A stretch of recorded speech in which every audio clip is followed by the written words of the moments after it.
Alô, meu amigo, minha amiga, seja muito bem-vindo, seja muito bem-vinda, professor Rafael Pinho na área, o seu professor de Direito Penal.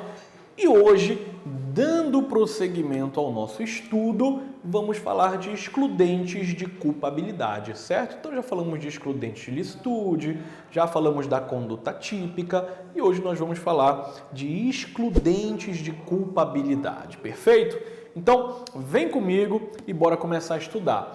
Só um detalhe, tá? Lembrando que a apostila em PDF você pode fazer o download no link que está aí embaixo. Baixe a apostila, acompanhe essa aula com a nossa apostila. Fechou? Maravilha, então, vem comigo. Olha só.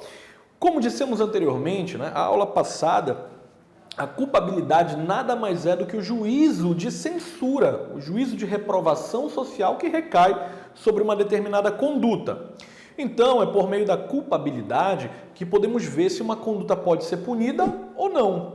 Nesse sentido, como saber se a conduta de um indivíduo é ou não uma conduta censurável? Então, nós temos os denominados elementos da culpabilidade. Presta bem atenção, não confunda culpabilidade com conduta culposa, tá?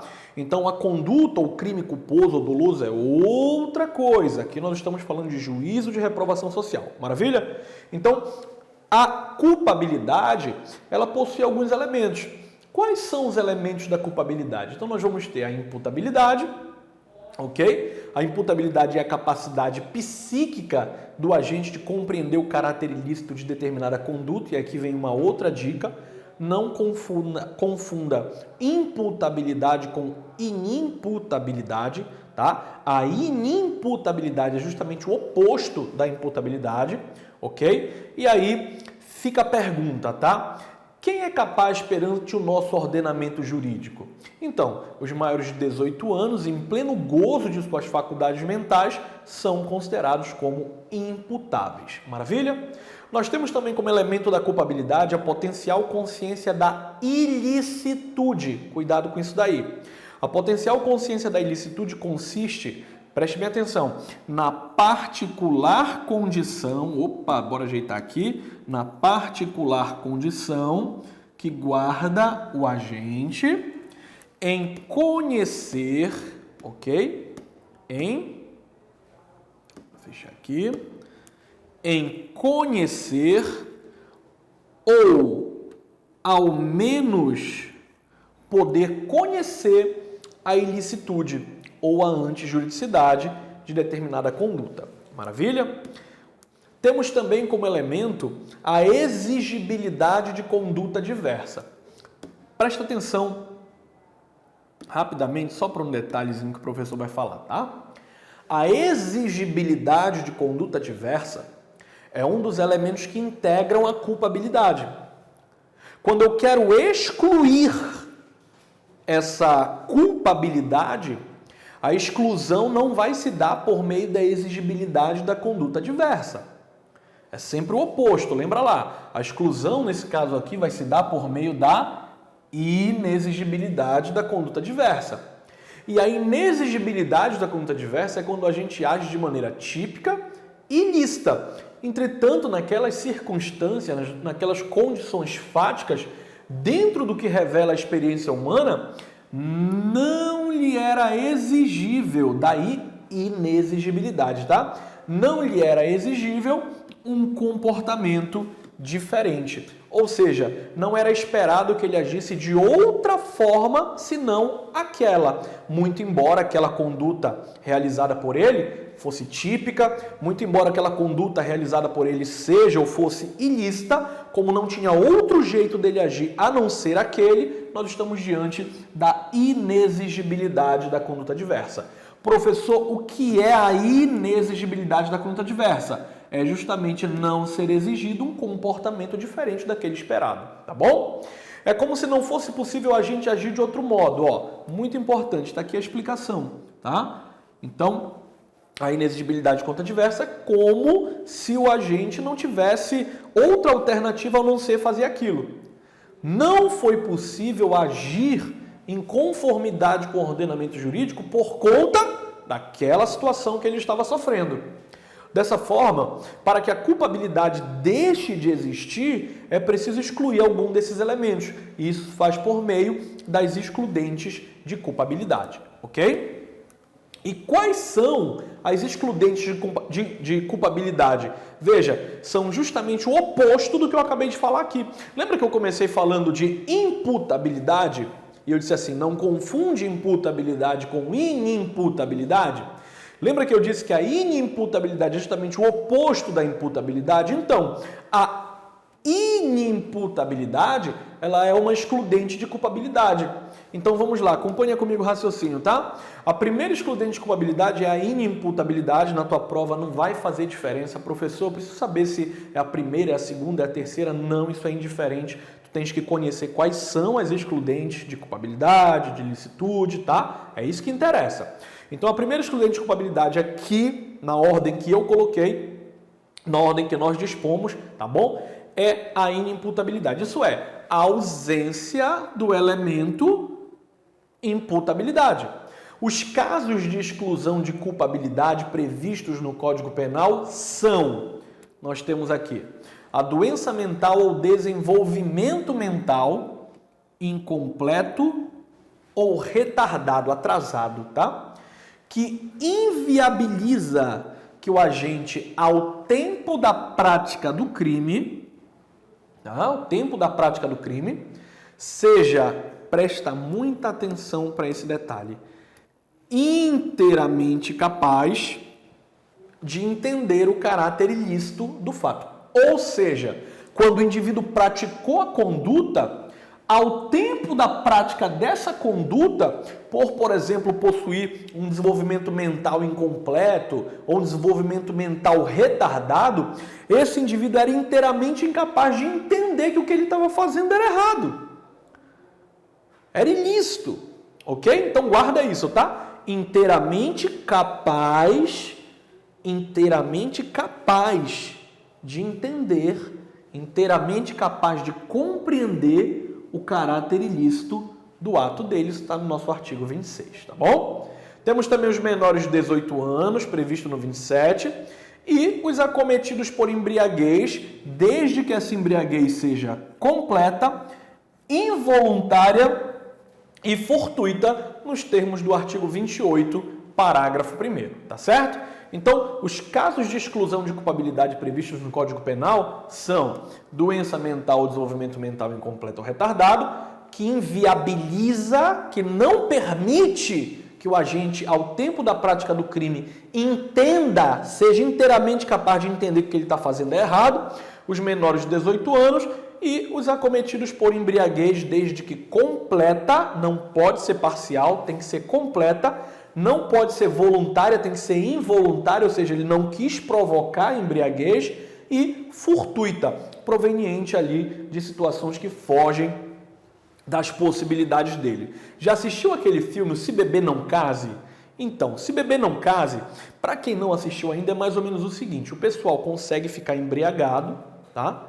Embriagado por droga, né, substância psicotrópica, tá bom? De forma involuntária. Eles não quiseram ficar tão chapados quanto eles ficaram. Então eles ficaram chapados ali de forma involuntária, né? Parece que teve um amigo lá que colocou a droga na bebida deles. E eles não ficaram pouco chapados, eles ficaram muito chapados, sim ou não? Então foi uma embriaguez completa, involuntária. Consequentemente, trazendo para cá, para o Brasil, uma situação dessa, se eles conseguirem comprovar que a embriaguez foi completa, involuntária ou fortuita, tá?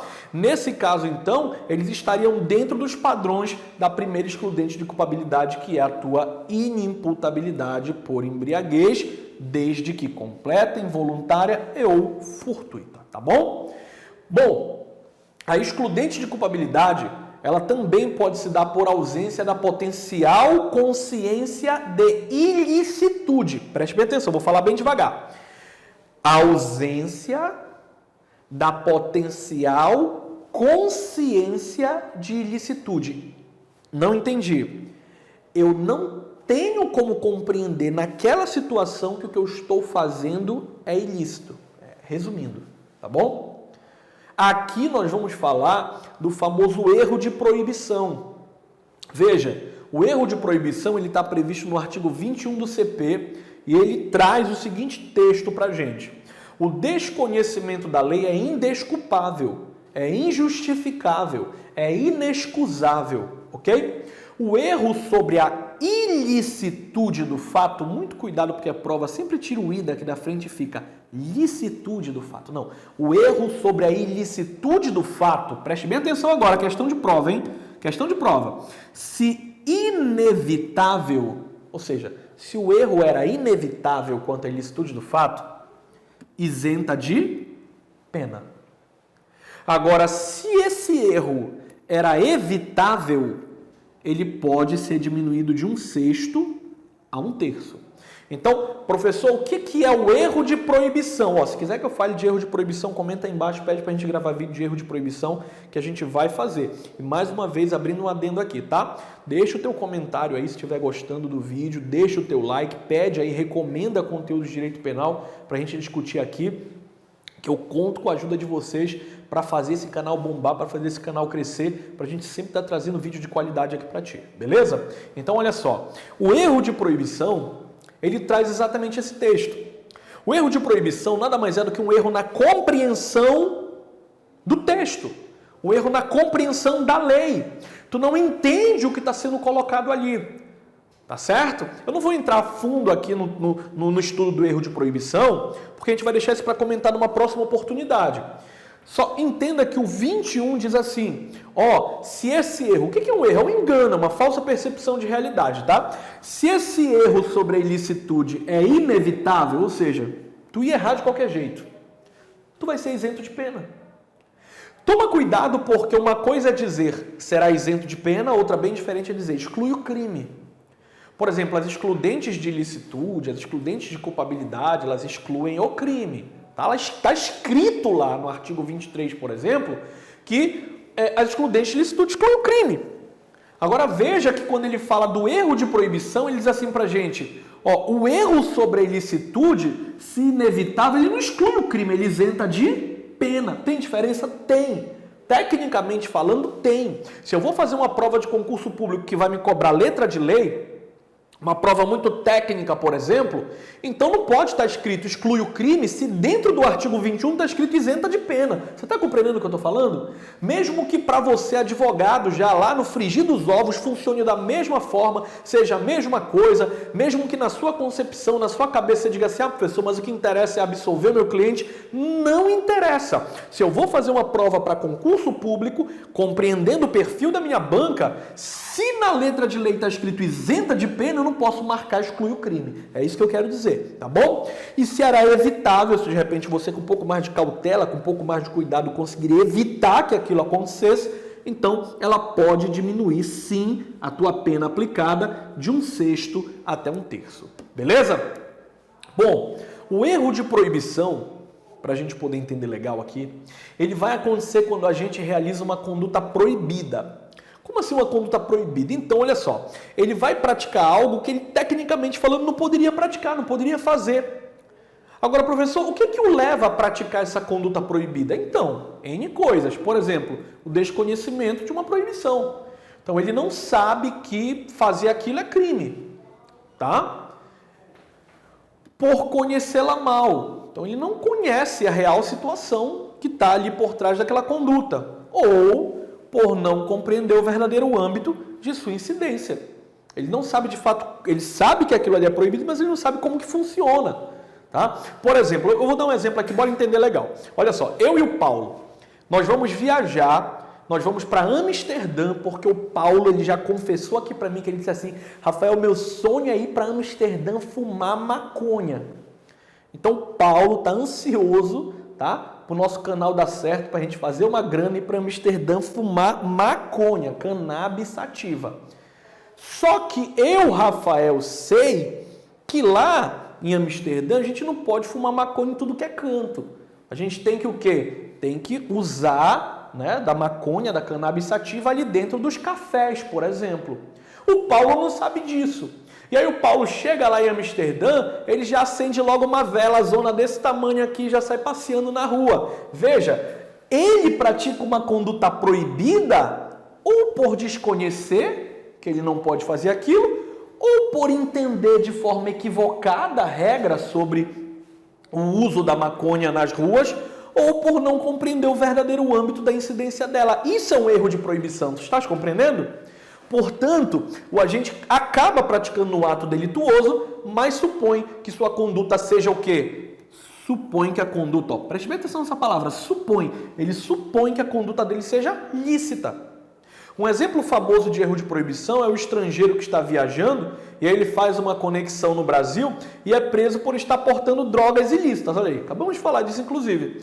O estrangeiro acreditava que no Brasil a venda era ilícita, mas o porte não. Então, aqui no exemplo trazido para vocês no nosso quadro, esse estrangeiro ele entendia ali que a compra e venda é criminosa. Mas ele não sabia que se ele fosse pego com entorpecente, ele também estaria praticando um crime, artigo 28 lá da lei de drogas. Ou então, por exemplo, aquela gringa que vem para cá para uma praia brasileira e faz topless, né? Pega ali o sol na praia ali, sem a parte de cima do biquíni dela, acreditando que porque de fato lá onde ela mora, no país dela, isso pode acontecer, aqui então também poderia, né? Então ela desconhece a norma proibitiva ou por conhecer mal essa norma proibitiva ou por não compreender o verdadeiro âmbito da incidência naquela norma que a proíbe, tá? Nós temos também a excludente de culpabilidade por inexigibilidade de conduta diversa, tá? O que é a inexigibilidade de conduta diversa que nós falamos ainda há pouquinho? É basicamente não ter como agir de forma diferente diante de uma situação daquela. Por exemplo, olha só, nem olha para cá para o quadro ainda, preste atenção aqui em mim. Imagina que Deus o livre que você um dia é sequestrado ou se depara com uma situação que aí o ladrão fortemente armado vira para ti e fala assim: bora, agora você vai lá no teu trabalho, tu vai abrir lá as portas do teu trabalho, da tua casa para mim, eu vou entrar com os meus comparsas e a gente vai roubar tudo que está lá dentro. E se tu não fizer isso, eu sei onde a tua mulher trabalha, eu sei onde os teus filhos estudam, eu vou matar um por um e vou te deixar vivo para tu sofrer com a morte deles, ciente de que eles morreram porque você não fez o que eu estava mandando. Bora lá. Tu vai obedecer o que o ladrão está falando? Sim ou não? É óbvio, professor. Se o cara falar assim, olha, eu vou matar tua família, ou tu faz isso ou eu mato tua família, na hora eu faço o que ele está mandando.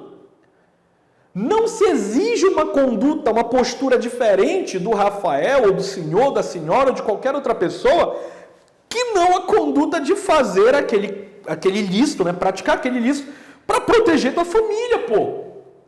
Isso é inexigibilidade de conduta diversa, tá? Veja, o Código Penal ele vai trazer duas hipóteses para inexigibilidade de conduta diversa, tá? Ambas estão previstas lá no artigo 22 do Código Penal. São elas, eu tenho a coação moral, atenta para isso aqui, tá? Irresistível. Já falamos, não confunde coação moral irresistível com coação física irresistível. Se ela for uma coação física irresistível, ela exclui a conduta, um dos elementos, né, do fato típico, tá certo? Agora, se for coação moral irresistível, nós estamos diante de uma excludente de culpabilidade por inexigibilidade de conduta diversa. E eu tenho também a estrita obediência à ordem, presta atenção para cá, tá? Ordem não manifestamente legal. Ou seja, você está obedecendo uma ordem o quê? Você está obedecendo uma ordem legal. Se a ordem é não ilegal, é porque a ordem é o quê? É legal. Então, a estrita obediência é uma ordem legal de um superior hierárquico teu. Nesses casos, há a exclusão de culpabilidade e quem responde pelo delito, isso é importante, isso é questão de prova, quem responde pelo delito é o autor da coação ou da ordem. Então, o teu superior hierárquico mandou você fazer algo, tá? Mandou você executar uma ordem que não era manifestamente ilegal. Mandou você fazer algo que era legal, que era de acordo com a lei, mas esse algo deu ruim, deu problema, não sei de que forma, tá? tá? Não vamos especular agora aqui, inclusive. Mas ele mandou você fazer algo, você obedeceu uma ordem não manifestamente ilegal. Ou seja, você obedeceu uma ordem legal desse teu superior hierárquico que deu ruim. Nesse caso, quem responde é o teu superior hierárquico. Ah, professor, e se fosse o contrário? E se eu tivesse obedecido uma ordem não manifestamente legal? Ó, bora tirar o i. Não manifestamente legal. Ou seja, se eu tivesse obedecido uma ordem o quê? Uma ordem ilegal, por exemplo. Então, se você tivesse obedecido uma ordem ilegal, responderia a ele e responderia a você. Por exemplo, já assistiu lá o Tropa de Elite 1? Lá no final, quando o Capitão Nascimento passa ali a 12 para o Matias, acho que era esse o cara lá, falou assim, bora, passa o baiano aí, passa esse que ele é teu. Ele estava ali recebendo uma ordem, o quê? Legal ou ilegal? Uma ordem ilegal. Concorda comigo? Porque eu, enquanto policial, por exemplo, não posso matar ninguém. A não ser, claro, as situações pontuais da lei. Legítima defesa, etc, etc. Mas, por exemplo, eu não posso afirmar ali um estrito cumprimento de dever legal. Matar alguém enquanto policial não é estrito cumprimento de dever legal. Tá? Então, eu estou obedecendo a ordem do meu superior que fala assim, mata o vagabundo. É uma ordem ilegal, porque eu não vou matar. É crime, homicídio, tá? Então, quando eu vou lá e mato o vagabundo porque o meu capitão, por exemplo, está mandando, eu estou cumprindo uma ordem ilegal. Se é uma ordem ilegal, ele responde porque matou e eu respondo porque obedeci. Agora, e se fosse uma ordem legal, professor? Mais uma vez, e se fosse uma ordem manifestamente legal, professor? Bom, se fosse uma ordem legal ou não manifestamente ilegal, nesse caso você estaria livre, tá, da responsabilidade e apenas o teu superior é quem responderia, tá? Bom, ponto importante. Quando alegar excludente de culpabilidade? Então, se você, por exemplo, está se preparando para uma prova de OAB, você tem que entender o seguinte. A excludente de culpabilidade ela deve ser alegada em sede de resposta à acusação ou defesa preliminar, tá bom? Se quiser que eu faça um vídeo falando de resposta à acusação, de defesa preliminar, um vídeo mais voltado para a segunda fase, por exemplo, da OAB, me fala que a gente prepara esse vídeo, tá bom? Uma vez que o artigo 396A, que é a fundamentação da absolvição sumária, tá, lá do teu processo penal, determina que, na resposta, o acusado poderá arguir preliminares e alegar tudo o que interessa à sua defesa, oferecer documentos e justificações, especificar as provas pretendidas e arrolar testemunhas quando qualificadas, né? Ou melhor, perdão, testemunhas qualificando-as e requerendo sua intimação quando necessário, tá bom? Como consequência da apresentação da resposta à acusação, o juiz poderá absolver sumariamente o acusado, se for verificado existente de excludente de culpabilidade, conforme visualizamos no 397, inciso 2 do CPP. Vejamos, após o cumprimento do que dispõe o 396A e parágrafos desse código, o juiz deverá absolver sumariamente o acusado quando verificar, inciso 2, a existência manifesta de causa excludente de culpabilidade do agente, salvo inimputabilidade, porque aí é outra história, tá bom?